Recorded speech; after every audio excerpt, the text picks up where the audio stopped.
মানুষ কিভাবে নিচে নামতে পারে তোমরা এই ভিডিওটা দেখো শেষ পর্যন্ত, তাহলে বুঝতে পারবে কতটা নির্মমভাবে এখনকার মানুষ মানুষের উপরে অত্যাচার করতে পারে, সেটা আপনাদের ধারণা হবে।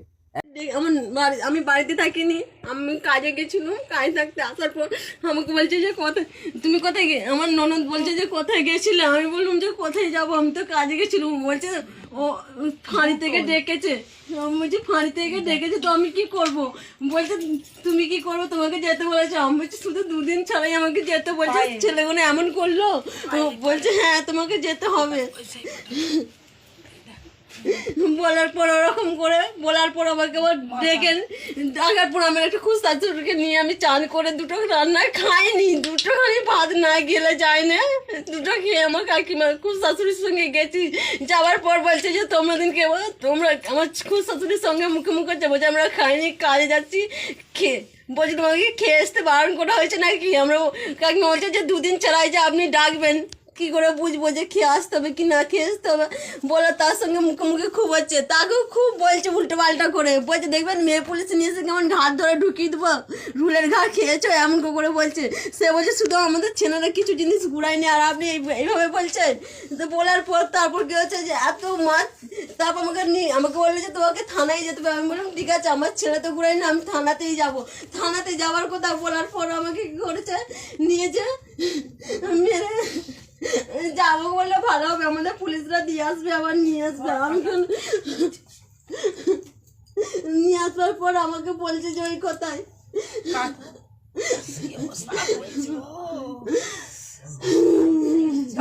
ভিডিও করছে।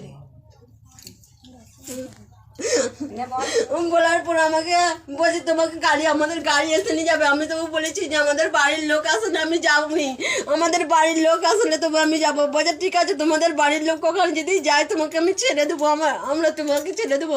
এমনও কি বলছে যে স্যার নিয়ে গেছে, সেই স্যারের সঙ্গে আপনাকে ফোন করলে আপনাকে আবার গাড়ি করে দিয়ে যাবে। আমি বলছি ঠিক আছে তাহলে আমি যাবো। বলতে আমি গেছি, যাওয়ার পর অমন করে আমাকে সেখানে যে বলছে আমাকে আগে মেরেছেন। মারার পর বলছে কি বলবে না তো, মার খেলে তবে বুঝবেন, যত রাত হবে তত আপনি বুঝতে পারবেন যে থানা পুলিশের কেমন ঘা। আমি বলছি যে আমি আমার ছেলে কিছু নেয়নি, না নেওয়ার কথা বলার পর বলছে নেয়নি তো বাপের বাড়ি চলে গেছিলে কেন? আমি বলছি আমার বাপের গালে চড়িয়েছে, হাতগুলোই মেরেছে, আমার হাত ব্যথা হয়ে গেছে, মাথায় পোস্টারে ঢুকেছে, গাড়িতে মাথা ঢুকেছে। মাথা ঢুকার পর আমাকে বলছে কেমন হলো? তারপর আমি বলছি না আমার ছেলে নেয়নি। তারপর আমাকে আবার ফাঁড়িতে নিয়ে গেছে, এখানে নিয়ে এসেছে, আমার শাশুড়ি দিনকে তুলেছে। আমার শাশুড়ি দিনকে ডাকছি বলে বলছি আমার পাশের লোককে ডাকছিস কেন? পাশের লোককে কেন ডাকছিস? আমি বলেছি পাশের লোককে ডাকবনি তো কি হয়েছে? আমাকে বলছে ঘরকে চল, তুই ঘরে যে দিবে। আমি আবার ঘরে নেই, আমি কোথায় পাবো? বলছে ও খুব শয়তানি করে আসা হয়েছে না এখানে থাকার জন্য। আমি ঘর যাবো।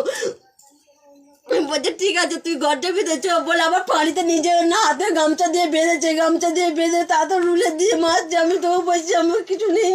তারপর একটা পুলিশকে বলছি দেখুন স্যার আমার ছোটো ছেলেকে আমার ছোটো ছেলের মিথ্যে কথাটা বলছে, ছেলেটা কি করে বললো? আমি ছেলেটা জানিনি কি করে বলেছে আর কেন মিথ্যে কথাটাই বলেছে। বলার পর বলছে কেন তোমার সঙ্গে কি আমাদের শত্রুরা আছে? আমি বলছি আমাদের সঙ্গে তো আপনাদের কোনো শত্রুতা নেই। বলছি তাহলে আপনি যে জিনিসটা বেঁচে দিন কেন? আমি বলছি আমার ছেলে আমাকে কিছু দেয় না, আমি কোথায় পাবো? আমি বলছি তাহলে আপনি তদন্ত করুন না, আপনার যে অত টাকার দামের জিনিস আপনি তদন্ত করুন না। তদন্ত কেন করছেন না? বলছে আমরা তো খবর পেয়েছি আপনার ছেলে ঘুরিয়েছে। আমি বলছি আমার ছেলে ঘুরাই না কোনো জিনিস।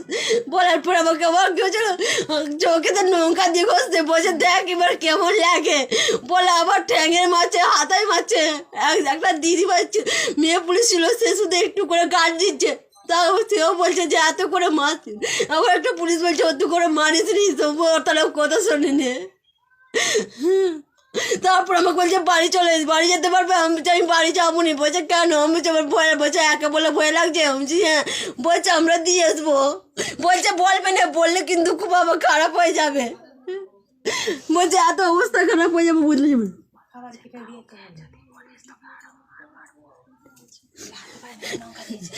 আমার বলেছে আর যদি কাউকে বলিস আরো মারবো, আর তোর বাবা মাকে কাউকে ছাড়তে হবে না, আমাদের খাতা কলমে যেটা হবে সেটাই। আমি ভয় আর কি বলতে পারিনি। আমি তো আমার দশা তো সবই শেষ হয়ে গেল, আমার আর কি রইলো?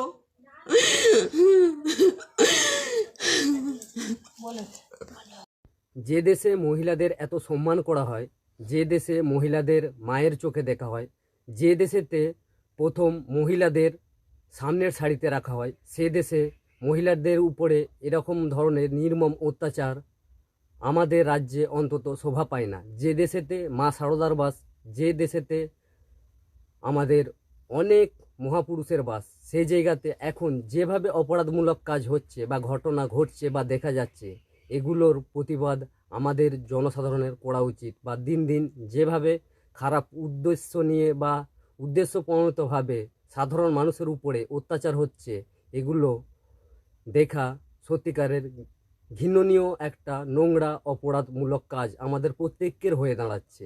অতএব এইসব জিনিসগুলোকে দেখলে প্রচুর পরিমাণে শেয়ার করবেন, যাতে এরকম ধরনের জঘন্যতম কাজ কেউ করতে না পারে। তাতে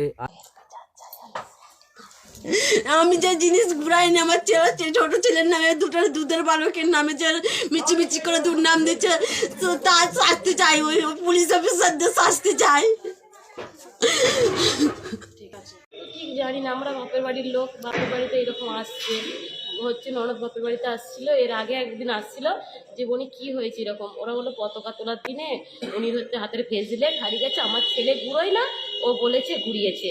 সেই নিয়ে এখানে এসে ভেজলেটটা কাজ ছিল ওই পুলিশ বাবু, ওই তুষার বাবু যে পুলিশ অফিসার তার ছিলেন, আজও কি ছিলেন কিনা জানি না, তার ওইটাই কি স্বভাব চরিত্র কিনা জানি না, সে এত ভাষা বলছে নোংরা নোংরা। আমার বাপের বাড়িতে যে মানে ওর বাপের বাড়িতে যেয়ে বলছে, মানে আমরা হচ্ছে দাঁড়িয়ে আছি বলে আমার বাড়িতে নেই, আমরা বাড়িতে নেই, আমাদের বাড়িটাকে গোটা উঠকেছে, মানে কোথায় খুঁজেছে পুলিশ বাবু যে কোন জিনিসটা রেখেছে। আমরা বাপের বাড়ি, আমরা বাড়িতে থাকি না, বাপের বাড়িতে গেছে বলছে কী হয়েছে, বলছে এরকম হচ্ছে ওদের হচ্ছে ঘোরাফেরা হয়েছে, ওদের হচ্ছে জিনিস হারিয়ে গেছে বলে পুলিশটা এখানে আসছে। এখানে আসছে, তার ভাষা শুনলে কি বলবে। তখনই বলেছিলাম যে ও মনে হয় ভালো নয়, তখন বলেছিল যে দেখে ছাড়বো, কিন্তু কি দেখে যে ছাড়বে সে বলেছিল আমরা জানি না, কিন্তু আজ এরকম ঘটনা ঘটি ফেললো। আপনার নাম? কাকুলি ধারা, বাড়ি? বল পায়। কোন থানার পুলিশ করেছে? কোন থানা বলতে খানাকুল থানা, হ্যাঁ শাখা, ওখানে কেন ছিল। তারপর আমি সমস্ত আমাদের এলাকার ছেলেদেরকে অ্যাক্টিভ করে বলি যে এরকম একটা মিথ্যে জিনিস নিয়ে একটা জিনিস কুড়িয়ে পেয়েছে, সেই জিনিসটা হারিয়ে গেছে, কোথায় গেছে জানি না, সেটা সে কুড়িয়ে নিয়ে গেছে, তার কোনো প্রমাণ নেই। তারপর আমার বৌমাটাকে এভাবে বিনা দোষে নিয়ে গিয়ে কীভাবে তুলে নিয়ে যেতে পারে। কখন তুলে নিয়ে গেছিল? কালকে রাত বিকাল 3টের সময় তুলে নিয়ে গেছে। তো আমরা যখন এদিকে খোঁজাখুঁজি করছি কোথায় নিয়ে গেছে, পর্যন্ত বলো খানাকুল থানায় নিয়ে গেছে। আমরা ফোন করাকুড়ি করতে করতে মোটামুটি আমাদের রাত্রি 11টা বেজে গেছে। তখন আমরা বললাম ঠিক আছে, যা হয়েছে হয়েছে, সকালবেলা আমরা সকাল হলে আমরা এমএলএর কাছে যাব, এমএলএর কাছে গিয়ে পুরো বিষয়টা জানাবো, তিনি কী ব্যবস্থা নেয় সেরকম করে আমরা আগাবো। রাত্রি তখন 12:58 বাজে, দেখছি ওদের বাড়িতে হই করছে, খুব চাল্লামেলি হচ্ছে, মানে বৌমাকে ওখানে মারছে। আমি তখন গামছা পরেছিলাম, গামছা পরে ছুটে সেই অবস্থা ছুটে গেছি, গিয়ে দেখছি যে বেধড়কভাবে মারছে, অন্ধকারে পুলিশে মারছে। তখন আমি ওখানে গিয়ে বললাম স্যার এইভাবে মারধর কিসের জন্য হচ্ছে। ওরা সঙ্গে সঙ্গে আমার আওয়াজ পেয়ে চাল্লামিলি হচ্ছে, পাড়ার লোকেরা সব বেরিয়ে পড়েছে। বেরিয়ে পড়তে ওরা সঙ্গে সঙ্গে টেনে হিঁচড়ে নিয়ে গাড়িতে তুলে নিয়ে চলে গেছে। নিয়ে চলে যাওয়ার পর আবার ঠিক ভোর 3টের সময় বাড়িতে আমার কাকিমা ছিল, আমার বৌদি ছিল, বৌদির কাছে ফেলে দিয়ে চলে এসছে, বলেছে যে কাউকে কিছু বলবেন না, যা হয়েছে হয়েছে, আমরা ডাক্তারি খরচ সমস্ত দেবো, কালকে সকালবেলা গিয়ে ডাক্তার দেখিয়ে যা খরচা হবে আমাদের থানা থেকে গিয়ে নিয়ে আসবে। এটা কোনো সলিউশন? একটা মানুষ কোনো দোষ করলো না, কিছু করলো না, তার কোনো প্রমাণপত্র পেলো না, তাকে তুলে নিয়ে এসে বাড়ি থেকে কীভাবে মারধর করবে? পুলিশ বলে কি, আইনের প্রশাসন বলে কি যা খুশি তাই করবে? আইন কিসের জন্য? মানুষের সুরক্ষার জন্য, আমাদের ভালোর জন্য। আমরা তাদেরকে তো তারা তো আমাদের পয়সা মাইনে পেয়ে আমাদের সুরক্ষার জন্য আছে। তো তারা যদি আমাদের ওপরে বিনা অন্যায় টর্চিং করে, তাহলে আমরা কার কাছে যাব? এই অন্যায়ভাবে চলতে পারে না। আপনার নাম? আমার নাম সমর বাগ, আমার বাড়ি মালঞ্চ, চিংড়া পঞ্চায়েত, খানাকুল থানা। এমনকি বৌমার আঁচলেতে 1000 টাকা বেঁধে দিয়েছে ডাক্তার দেখাবে, এর কোনো মানে হয়? আজকে যে কেসটা হয়েছে, আমাদের একটা বৌমা মানে বাচ্চা 23 তারিখে আমাদের তুষারবাবু আমাদের হাঁড়িতে পতাকা উত্তোলন করে। পতাকা উত্তোলন করার পর রাত্রিরে ওরা ভলিবল খেলেছে। ভলিবল খেলার পরে ওইখানে ওর চেনটা, হাতের ব্রেসলেটটা কোথায় পড়েছে নিজেও বলতে পারেনি। স্কুলের সমস্ত, তারপর থেকে স্কুলের বাচ্চাগুলো স্কুলে গেছে, স্কুলের সমস্ত বাচ্চাগুলোকে ডেকে নিয়ে এসে লজেন টজেন খাইয়ে জিজ্ঞাসা করেছে এবার বাচ্চারা লজেন টজেন মিষ্টি মিষ্টি খেলে তারা তো যেমন বলবে, জিজ্ঞাসা করতে সেরকমই বলবে। সেইভাবে বলেছে যে হ্যাঁ আমরা দেখেছি। ওই দেখা সূত্রটা করে ওই বাচ্চাটাকে ধরে নিয়ে গিয়ে বাড়িতে নিয়ে গেছে, বাড়ি থেকে নিয়ে আমার বৌমাটাকে তুলে নিয়ে এসছে। আজ 15 দিন ধরে টর্চিং হচ্ছে, আমাদেরকে ওরা কিছু জানায়নি। কারা করছে এটা? পুলিশই করছে, ওই তুষারবাবুই করছে, 15 দিন ধরে করছে। খানাকুল এটা? খানাকুল না, আমাদের মালঞ্চ একটা ফাঁড়ি রয়েছে খানাকুল শাখা, ওই ফাঁড়িতে হয়েছে। থানাটা কোন থানা? থানাটা খানাকুল থানায়, কিন্তু খানাকুল থানার শাখা ওটা আমাদের মালঞ্চ পরে, ওটা জুইকুণ্ডু থানা পড়ে, 2 নম্বর থানা। তো ওখানেতে বারবার তুলে নিয়ে এসে টর্চিং হয়েছে। কালকেরে কাউকে কিছু না বলে মেয়েটাকে বাড়ি থেকে তুলে নিয়ে এসছে, তুলে নিয়ে এসে বাচ্চাগুলো বাড়িতে ছিল, আমার বৌদি এসেছিলো বা আমার বৌমার সাথে, বৌদিকে অকট্য ভাষা গালালি কিছু করেছে, মারধর করেছে, বলে তোকে মেরে ঢুকিয়ে দেবো, হ্যান করে নানা রকম ভাষা গালালি কিছু করেছে। আমি মাঠে বাড়িতে সরষে যাচ্ছিলাম, বৌদি আমার কাছে ছুটে গেছে যে তোর বৌমাকে তুলে নিয়ে চলে যাচ্ছে, ভাই তুই কী করবি কর। এতক্ষণ তাহলে